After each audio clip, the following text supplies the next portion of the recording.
Hi అండి, అందరికీ నమస్తే. Boss I love you part 2. ఈ ఎపిసోడ్ అనేది డైలీ ఇవ్వడానికి ట్రై చేస్తాను, లేదంటే 2 డేస్కి ఒకసారి తప్పకుండా ఇస్తానండి. ఇక స్టోరీలోకి వెళ్ళిపోదాం. సంజన సమీర్కి థ్యాంక్ యూ చెప్పడానికి సమీర్ క్యాబిన్కి వెళ్తుంది. డోర్ తెరవబోతూ ఎవరో మాటలు వినిపించి సమీర్ బిజీగా ఉన్నాడేమోనని అక్కడి నుంచి వెళ్ళిపోతుంది. కానీ అటువైపు నుంచి వినిపిస్తున్న గొంతు తనకి బాగా తెలిసినట్టు అనిపించి మళ్ళీ వెనక వచ్చి డోర్ కొంచెం ఓపెన్ చేసి చూస్తుంది. అంతే, సంజన సమీర్తో మాట్లాడుతున్న వ్యక్తిని చూసి షాక్ తో అలానే నిలబడిపోతుంది. తనకేవో జ్ఞాపకాలు కళ్ళ ముందు కదులుతూ ఉంటాయి. ఆకాష్ని చూస్తూ ఉంటే తనకే తెలియకుండా తన వెన్నులో వణుకు మొదలవుతుంది. ఎవరికైతే తన దూరంగా ఉండాలి అని ఈ జన్మలో ఎదురు పడకూడదు అని అనుకుంటుందో వాళ్ళే తన ముందున్నారు. ఇంకా ఒక క్షణం కూడా అక్కడ ఉండలేక ఫాస్ట్ గా తన డ్రెస్ దగ్గరికి వెళ్ళి తన హ్యాండ్ బ్యాగ్ ని తీసుకుని తన కొలిక్తో ఏదో చెప్పి అక్కడ నుండి స్కూటీ తీసుకుని ఇక భయంగా ఇంటికి వెళ్ళిపోయింది. అంతా కూడా బ్లాంక్ అయిపోయింది. ఏవేవో ఆలోచనలు మనసుని ఉక్కిరిబిక్కిరి చేస్తున్నాయి. అలానే ప్రాణం లేని దానిలా ఇంట్లోకి వెళ్ళిపోయింది సంజు. అదేంటి సంజు, అప్పుడే ఆఫీస్ నుంచి వచ్చేసావు అని అడుగుతుంది ప్రభ. ఒంట్లో ఏమైనా బాగోలేదోమోనని కంగారు పడుతూ.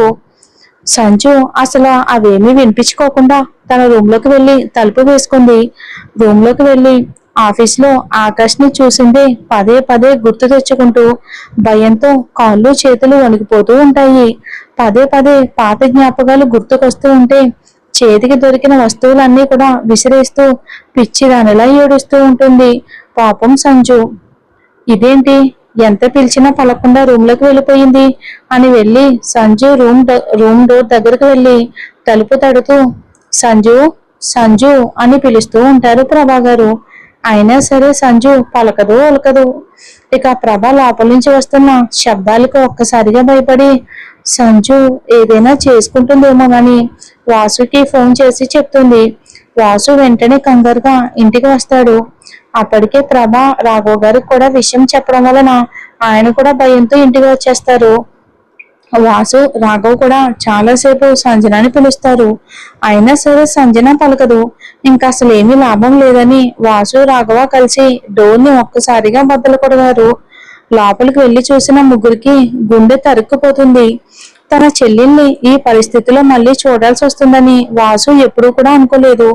రూమ్ అంతా కూడా చిందరవందరగా ఉండి సంజన నేల మీద ఒక మూలకు స్పృహ లేకుండా పడి ఉంది. ఏడవడం వలన బుగ్గల మీద కన్నీటి చారలు ఇంకా అలానే ఉన్నాయి. ప్రభ రాఘవ సంజు దగ్గరికి వెళ్ళి లేపడానికి ట్రై చేశారు. కానీ సంజు అసలు ఉలుకు పలుకు లేకుండా అలా ఉండేసరికి వాసు డాక్టర్కి ఫోన్ చేశారు. వాసు సంజుని బెడ్ మీద పడుకోబెట్టి తన పక్కనే కూర్చుంటాడు. రాఘవ్ కూడా సంజుని చూస్తూ సంజు పక్కనే కూర్చుంటారు. ప్రభాగారు రూమ్ అంతా సర్దుతారు. డాక్టర్ వచ్చి సంజనాని చెక్ చేసి ఇంజెక్షన్ ఇచ్చి బయటికి వస్తారు. వాసు రాఘవ్ కూడా బయటికి వస్తారు. వాసు, ఇప్పుడు సంజుకి ఎలా ఉంది డాక్టర్ అని అడుగుతాడు. ఇప్పుడు బానే ఉంది వాసు, దేని గురించో బాగా ఆలోచించి ఒత్తిడి ఎక్కువగా తీసుకుంది. అందుకే తను ఏడ్చి ఏడ్చి స్పృహ కోల్పోయింది. నేను ఒక ఇంజెక్షన్ ఇచ్చాను, 1 గంటలో స్పృహలోకి వస్తుందని. తనని ఒక్కదాన్ని వదలొద్దని వెళ్ళిపోతారు డాక్టర్. వాసు రాఘవ సంజు దగ్గరికి వెళ్తారు. ఏంట్రా ఇది, ఇన్ని రోజులు బాగానే ఉందిగా, మళ్ళీ ఏమైందిరా దీనికి అని ఏడుస్తూ అడుగుతారు ప్రభా గారు. ప్రభా, నువ్వు ఆగు, మాకు కూడా ఏమీ సరిగ్గా తెలియదుగా. తను కళ్ళు తెరిచి విషయం చెప్తేనే కానీ ఏమీ తెలియదు, అంతవరకు ఓపిక పట్టు అని పక్కనే ఉన్న చైర్లో కూర్చుంటారు రాఘవ్ గారు. వాసు వెళ్ళి సంజు పక్కనే కూర్చొని సంజుని బాధగా చూస్తూ ఉంటాడు.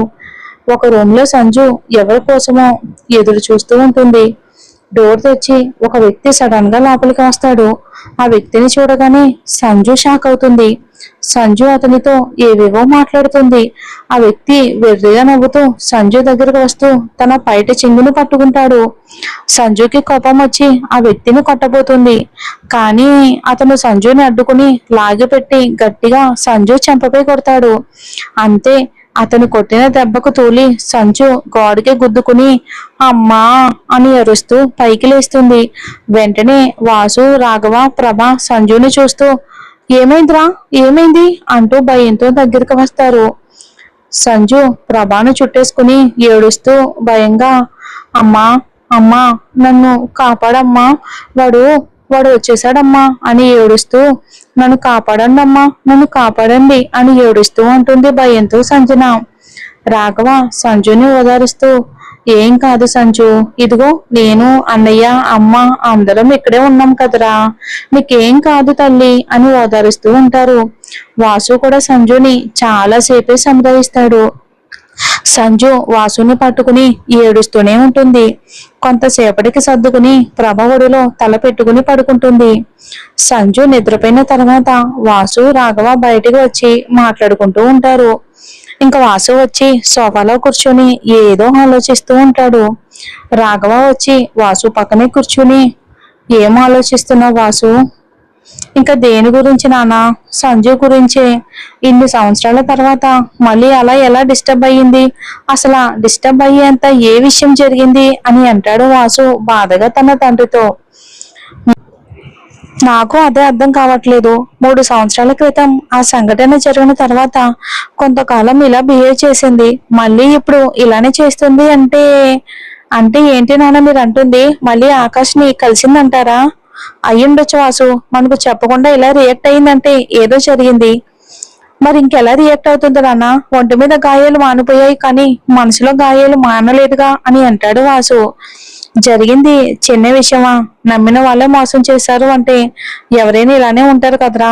అందరూ కలిసి తన మనసుపై దెబ్బ కొట్టారు అని అంటాడు రాఘవ. అందులో నా నిర్లక్ష్యం కూడా ఉంది కదా నాన్న.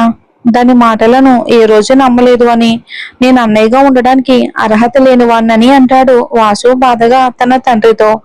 అలా అనుకు వాసు, ఒక్కొక్కసారి మన కళ్ళే మనల్ని మోసం చేస్తాయి. నిజం కళ్ళు ఎదురుగా ఉన్న చూడలేని గుడ్డు వాళ్ళని చేస్తాయి. అసలు అది ఏ మాత్రమేనా మనతో ఉంటుంది అంటే అది నీ వల్లే కదా. ఇంకేం చెయ్యాలో అదే ఆలోచించు అంటాడు రాఘవ. ఈసారి ఆలోచించడానికి ఏమీ లేదు నాన్న. ఈసారి సంజుని ఇబ్బంది పెడితే నా చేతిలో వాడికి చావు తప్పదు అని అక్కడి నుంచి వెళ్ళిపోతాడు వాసు. రాఘవ సంజు దగ్గరికి వెళ్తాడు. ఇక సంజు ప్రభ ఒడిలో పడుకుని ఏదో ఆలోచిస్తూ ఉంటుంది బాధగా. ఏమైంది తల్లి, ఏం ఆలోచిస్తున్నావు? రాఘవ ఒడిలో తల పెట్టుకుని పడుకుని, ఏమీ లేదు నాన్న అంటుంది సంజు. ప్రభ వంట చేయడానికి కిచెన్ లోకి వెళ్తుంది. రాఘవ, ఇప్పుడు చెప్పు సంజు, అసలు ఏం జరిగింది? అమ్మ లేదుగా, చెప్పు, ఏమైందిరా? ఆకాష్ మా ఆఫీస్కి వచ్చాడు నాన్న. సమీర్తో మాట్లాడుతూ ఉంటే చూశాను వాణ్ణి చూడగానే నాకు భయం వేసింది. ఇక సమీర్తో ఎందుకు మాట్లాడుతున్నాడో కూడా అర్థం కాలేదు. ఇంకా నేను ఎప్పుడు ఇంటికి వచ్చానో కూడా నాకే అర్థం కాలేదు. లేచి చూసేసరికి ఇలా అని, నా మీద మీకు కోపం వచ్చిందా నాన్న? లేదురా లేదు, నీ మీద మాకు ఎవరికి కోపం లేదు. ఎందుకంటే నీ పరిస్థితి అలాంటిది. నీకు జరిగింది చూసిన మాకే ఇంత బాధ వేస్తే అనుభవించిన నీకు ఎంత బాధ ఉంటుందో అర్థం చేసుకోగలను. నువ్వు అలాంటివి నీ మనసులో నుంచి తీసి పారే, సరేనా? సంజు సరేనా అంటుంది. సంజు నిన్నొకటి అడుగుతాను, చెప్తావా? ఆ ఏంటి నాన్న? నువ్వు రేపటి నుంచి మళ్ళీ ఆఫీస్కి వెళ్ళాలా? కానీ నాన్న మళ్ళీ ఆకాష్ ఎదురైతే? అయితే ఏమైంది తల్లి, నువ్వేమైనా తప్పు చేసావా? లేదు నాన్న. కానీ కానీ ఏంటి తల్లి? నువ్వు ఏం చేయనప్పుడు భయం దేనికి? నువ్వు భయపడుతున్న కొద్దీ ఇలానే జరుగుతుంది. అలాంటి వాళ్ళ ఆటలు కూడా సాగుతానే ఉంటాయి. కానీ వాడిని చూస్తే నాకు ఎలా రియాక్ట్ అవ్వాలో అర్థం కావట్లేదు నాన్న. వాడు చేసింది తలుచుకుంటేనే భయంగా ఉంది. ఇంకా వాడు ముందుకు ఎలా వెళ్తాను అంటుంది సంజు. లేదు సంజు లేదు, నువ్వు తప్పుగా ఆలోచిస్తున్నావు. నువ్వు ఈసారి భయపడకు. ఖచ్చితంగా వాడికి నువ్వు ఎదురు పడాలి. అప్పుడే వాళ్ళకి అర్థమవుతుంది నువ్వెంత స్ట్రాంగో. అలాగే వాళ్ళను నీ మైండ్ నుంచి తీసేసి కొత్తగా లైఫ్ ని స్టార్ట్ చేయి. నీ బాధకు కారణమైన వాళ్ళకు బుద్ధి చెప్పు. నా పాత సంజు నాకు కావాలి. ఆ సంజు తిరిగి వస్తుంది కదూ. సంజు కొంతసేపు ఆలోచించి, తప్పకుండా నాన్న, ఇక నుంచి పాత సంజుని చూస్తారు అని రూమ్ నుండి బయటకు వచ్చి, అమ్మా నాకు ఆకలిగా ఉంది అని డైనింగ్ టేబుల్ పై కూర్చుని అంటుంది. ఇంకా ప్రభా బయటకు వచ్చి సంజుని చూసి రాఘవ గారి వైపుకి చూస్తారు. అవును అన్నట్టు తలూపి సంజు పక్కనే కూర్చుంటారు ఆయన కూడా. ఇప్పుడే తెస్తాను అంటూ కిచెన్ లోకి వెళ్తుంది ప్రభా. అన్నయ్యేడి కనిపించట్లేదు నానా అని అడుగుతుంది సంజు. వాడు రూమ్ లో ఉన్నాడు తల్లి అని చెప్తారు రాఘవ్ గారు. అన్నయ్య అని గట్టిగా అరుస్తుంది. సంజు అరుపు విని ఏమైంది అని కిందకి వస్తాడు. అక్కడ సంజు ఉండడం చూసి సంజు దగ్గరికి వెళ్ళి తనని వింతగా చూస్తూ ఉంటాడు వాసు. ఏంట్రా అలా వింతగా చూస్తున్నావు? తినడానికి పిలిచాను అంతే. సంజు, ఇది నువ్వే కదా? ఏ డౌటా అని వాసు దగ్గరకు వచ్చి చేతి మీద గట్టిగా గిచ్చుతుంది. ఆ అని అరిచి సంజు గిచ్చిన చోట రుద్దుకుంటూ అలా గిచ్చేసావేంటి రాక్షసి అంటాడు. మరి కళ నిజమా అని అన్నావు కదన్నయ్య, అందుకే క్లారిటీ కోసం గిచ్చా అంటుంది సంజు. నానా, దీనికి మెడిసిన్ ఏదో తప్పుగా ఇచ్చినట్టున్నారు, వింతగా ప్రవర్తిస్తుంది. లేదన్నయ్య, ఇన్నాళ్లకు కరెక్ట్ మెడిసిన్ దొరికింది, అందుకే ఎప్పటిలాగానే బిహేవ్ చేస్తున్నా. ఇక నుంచి నీకు అన్ని కొత్తగానే కనిపిస్తాయి, వాటికి ప్రిపేర్ అయిపో. వాసు అయోమయంగా రాఘవ్ని చూస్తాడు. ఇక రాఘవ డెవిల్ ఈస్ బ్యాక్ అని అంటాడు. ఇక వాసు హ్యాపీగా వచ్చి సంజు పక్కనే కూర్చుంటాడు. ప్రభ అందరికీ భోజనం వడ్డిస్తుంది. అందరూ కలిసి సరదాగా భోంచేస్తారు. తర్వాత ఎవరి రూమ్ కి వాళ్ళు వెళ్ళిపోతారు. సంజు తన రూమ్ కి వెళ్ళి తన చేతికి ఉన్న పచ్చబొట్టిని చూసుకుంటూ సమీర్ ఫోటోను తీసుకుని చూస్తూ, నిన్ను నాకు దూరం చేసి నాకు నా అన్నయ్యకి బాధలు మిగిల్చిన వాళ్ళను వదలను. మళ్ళీ నా అన్న సంతోషాన్ని తనకు అందిస్తాను. దీనిలో నాకు నువ్వు తోడుగా ఉంటావు కదా అని. ఆకాష్, నువ్వు మా లైఫ్ లోకి వచ్చి సృష్టించిన సునామీకి, మేము అనుభవించిన దానికి నీకు ఖచ్చితంగా సమాధానం చెప్తాను అని అనుకుని పడుకుంటుంది సంజు. ఇక తెల్లవారి నిద్ర లేచి ప్రభ కాఫీ రెడీ చేస్తూ ఉంటుంది. సంజు నిద్ర లేచి రెడీ అయ్యి కిందకు వస్తుంది. తర్వాత టిఫిన్ చేసి తన ఆఫీస్ కి స్కూటీ తీసుకుని వెళ్తుంది. వాసు కూడా రెడీ అయ్యి ఆఫీస్ కి బయలుదేరతాడు. వాసు బయటికి వెళ్లే టైంకి ఒక కారు వచ్చి వాళ్ళ ఇంటి ముందు ఆగుతుంది. అందులో నుంచి వికాస్ దిగి వాసు దగ్గరకు వస్తాడు. వికాస్ వాసుని చూసి ఆశ్చర్యంగా, వాసు నువ్వు ఇక్కడ ఏంటి అని అడుగుతాడు. వాసు కూడా ఆశ్చర్యంగా, ఈ ఇల్లు మాదే అని అంటాడు. ఓ అని అయితే సంజన అనే అమ్మాయి మరి ఇక్కడే ఉంటుందా? ఆ సంజన నా చెల్లి అని వికాస్ ని లోపలికి తీసుకుని వెళ్ళి కూర్చోబెట్టి ఇక ప్రభాకు కాఫీ తెమ్మని, తనతో మీకేం పని అని అడుగుతాడు. తను మొన్న సమీర్ని యాక్సిడెంట్ నుంచి సేవ్ చేసింది. థ్యాంక్ యూ చెప్పడానికి కూడా వీలు లేకుండా అక్కడి నుంచి వచ్చేసింది. నిజంగా ఆ రోజుగాని తను సమీర్ని సేవ్ చేయకపోతే వాడు మాకు దక్కేవాడే కాదు. అందుకే దానికి థ్యాంక్ యూ చెప్పడానికి వచ్చాను అంటాడు వికాస్. ఇంతలో ప్రభా వచ్చి కాఫీ ఇచ్చి కిచెన్ లోకి వెళ్ళిపోతారు. వాసు ఓ అని, తను ఇప్పుడు ఇంట్లో లేదు, ఆఫీస్కి వెళ్ళింది అంటాడు. అవునా, అయితే అడ్రస్ చెప్తే సమీర్ వెళ్ళి కలిసి తనకి థ్యాంక్ యూ చెప్తాడు. ఇక నువ్వు ఈ ఊరిలోనే ఉన్నావు అని తెలిస్తే చాలా హ్యాపీగా ఫీల్ అవుతాడు కూడా. వద్దండి, నేను ఈ ఊరిలో ఉన్నానన్న విషయం సమీర్కి తెలియకుండా ఉండాలి. ఇక అంతేకాదు, ఇంకొకసారి కలవడానికి కూడా రావద్దు. అదేంటి వాసు అలా అంటావు? వాడు నువ్వు బెస్ట్ ఫ్రెండ్స్ కదా, ఎందుకు తెలుసుకోకూడదు? ఎందుకు తెలియకూడదు అంటున్నావు? అసలు ఎన్ని రోజులు ఎందుకు వాడికి ఎదురు పడలేదు? ఆ రోజు పేరియల్ పార్టీ తర్వాత అసలు ఏమైపోయావు అని అంటాడు వికాస్ వాసుని. వాసు వీటన్నిటికీ సమాధానం చెప్తానులే కానీ ఇప్పుడు కాదు, సాయంత్రం 4 ఆ ప్లేస్ లో కలుద్దాం, అక్కడ చెప్తాను అని అంటాడు వాసు. సరే అని అక్కడి నుంచి వెళ్ళిపోతాడు వికాస్. వాసు కూడా ఆఫీస్కి వెళ్ళిపోతాడు. సంజు ఆఫీస్కి వెళ్తుంది. కొంతసేపటికి సమీర్ ఇంకా ఆకాష్ ఆఫీస్ కి వచ్చి సంజుని తన క్యాబిన్ కి పిలుస్తారు. సమీర్ క్యాబిన్ కి వెళ్తుంది సంజు. సంజుని చూసి ఆకాష్ షాక్ అవుతాడు. సంజు మాత్రం ఏం తెలియనట్టే ఉంటుంది. సంజన, తను ఆకాష్ నా ఫ్రెండ్, మన కొత్త బ్రాంచ్ CEO అని పరిచయం చేస్తాడు సమీర్ ఆకాష్ని. సంజు నవ్వుతూ హలో సార్ అని అంటుంది. ఆకాష్ కొంచెం షాకింగ్ గా టెన్షన్ గా హలో అంటాడు. తిను సంజన వెరీ టాలెంటెడ్ అని పరిచయం చేస్తాడు. ఆకాష్కి అసలు పిచ్చెక్కిపోతుంది షాక్ తో. సంజన నిజంగా తనని గుర్తుపట్టలేదా లేక నటిస్తుందా అని ఆశ్చర్యంగా చూస్తూ ఉంటాడు. తర్వాత సంజన తన క్యాబిన్ కి వెళ్ళిపోతుంది. ఆకాష్ రోజంతా సంజనాన్ని గమనిస్తూనే ఉంటాడు. కానీ ఎక్కడ సంజన ఆకాష్ ముందుగా పరిచయం ఉన్నట్టుగా ప్రవర్తించదు. ఈవినింగ్ ఆఫీస్ అయిపోయాక తర్వాత సంజన తన స్కూటీ తీసుకుని ఇంటికి బయలుదేరుతూ ఉంటుంది. ఇంతలో ఆకాష్ సంజు దగ్గరకు వస్తాడు. ఏంటి సార్ ఇటు వచ్చారు అని అడుగుతుంది సంజు. సంజు, నిజంగానే నేనెవరో నీకు తెలియదా అని అడుగుతాడు ఆకాష్. నా పేరు సంజన, నాకు కావలసిన వాళ్ళు మాత్రమే నన్ను సంజు అంటారు, బయట వ్యక్తులు కాదు అంటుంది సంజన. అయినా మర్చిపోవడానికి మీరు చేసింది చిన్న ద్రోహమా? నువ్వు ఇంకా ఆ విషయం మర్చిపోలేదా? సంజు, మర్చిపోవడానికి నువ్వు చేసిన గాయం శరీరానికి కాదు కదా, మనసుకు. నా గొంతులో ప్రాణం ఉన్నంత వరకు మర్చిపోను. అయినా నీతో నాకు మాటలేంటి? తప్పుకుంటే నేను వెళ్తాను. నీకింకా పౌరు తగ్గలేదే, అలానే ఉన్నావు అని అంటాడు ఆకాష్. నా గురించి నువ్వు చెప్పనవసరం లేదు.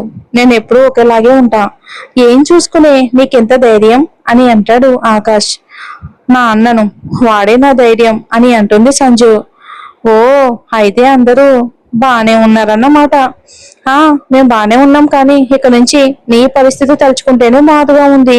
నేను కాబట్టి మాటలతో సరిపెడుతున్నా, కానీ మా అన్నయ్య నిన్ను చూస్తే నిల్చున్న చోటే నేను నిలువున నరికి పాడేస్తాడు. కనుక ఇప్పటి నుంచి కొంచెం జాగ్రత్తగా ఉంటే నీకే మంచిది అని అక్కడి నుంచి వెళ్ళిపోతుంది. ఆకాష్ సంజన వెళ్ళిన వైపుకే చూస్తూ కోపంగా అక్కడి నుంచి వెళ్ళిపోతాడు. వికాస్ వాసు చెప్పిన ప్లేస్ కి అయితే వస్తాడు. వాసు కూడా వస్తాడు. ఇద్దరు ఒక బెంచ్ పై కూర్చుంటారు. వికాస్ అడుగుతాడు, ఇప్పుడు చెప్పు వాసు, అసలు ఏంటి ఇదంతా? ఏం జరిగింది? ఎందుకని అందరికి దూరంగా వచ్చేసావు? వాసు చెప్తాడు, నా చెల్లి కోసమని. ఏంటి, సంజన కోసమా? హా, అసలు ఏం జరిగింది? సంజన కోసం నువ్వు సమీర్ని దూరం పెట్టావా? ఎందుకంటే సంజన సమీర్ని ప్రేమించింది గనక. ఏంటి, సంజన సమీర్ని ప్రేమించిందా? 5 ఏళ్లుగా ప్రేమిస్తూనే ఉంది. నువ్వేం చెప్తున్నావో నాకు అర్థం కావట్లేదు వాసు అని అంటాడు వికాస్. ఇదంతా తెలియాలి అంటే మీకు అంతా చెప్పాలి అని చెప్పడం మొదలు పెడతాడు. మరి మనం కూడా అసలు ఏం జరిగింది? ఆకాష్ ఎవరు? సమీరు మరి సంజుని చూడగానే ఎందుకు గుర్తుపట్టలేదు? అసలు తనకి పెళ్ళి అయ్యిందా? మరి అమ్మాయి ఎవరు అనేది అన్ని కూడా మనకు క్లారిటీ వస్తాయి వచ్చే ఎపిసోడ్ లో. Thanks for watching. ఒకవేళ రేపు ఇవ్వకపోతే ఎల్లుండి తప్పకుండా అప్డేట్ ఇస్తానండి. Thanks for watching.